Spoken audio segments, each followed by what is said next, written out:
Sendo o nosso tema os materiais manipuláveis, em ano inventamos um jogo que se chama Números Mágicos, que estão incluídos nos materiais manipuláveis não estruturados. Este jogo é constituído por 48 cartas e deve ser jogado por 4 pessoas.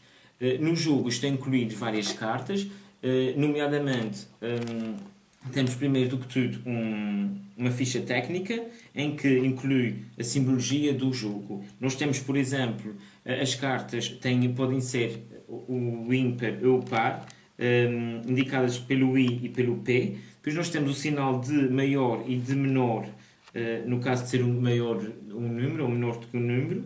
Depois temos o ponto de interrogação que se é ou não possível formar, por exemplo, quadrados, números quadrados, e depois temos o formato de 4 quadradinhos, que são cubinhos que podem incluir um número ser quadrado ou não.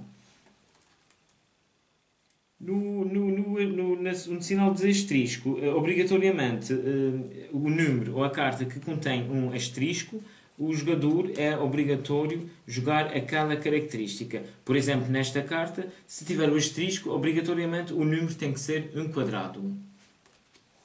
Para além disso, o jogo contém, além de cartas com determinadas características em função do número que possa sair, o jogo também apresenta 3 cartas especiais. Nós temos esta carta que não tem nenhum símbolo e que vale por todas as outras cartas, ou seja, o jogador que tiver essa carta pode jogar e pode optar sendo uma carta vazia, vale por todas as outras.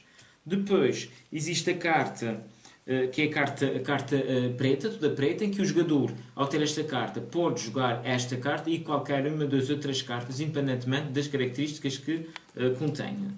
Para além disso, a última carta especial é esta aqui com um X, em que o jogador, ao ter esta carta, pode optar por escolher um elemento de grupo que está a jogar e que não tem direito a jogar. Sendo que o jogo, o objetivo principal e o elemento que ganha o jogo é quem acabar primeiro as cartas, é selecionado aleatoriamente um número de um saco e em função de um número que sair, o jogador deve jogar a carta que corresponde ao número que sai. Por exemplo, se sair um 8 e se tiver esta carta, eu poderia jogar uma vez que diz que a carta indica apenas que o número tem que ser um par. Digo que poderei jogar no número 8. Por exemplo, se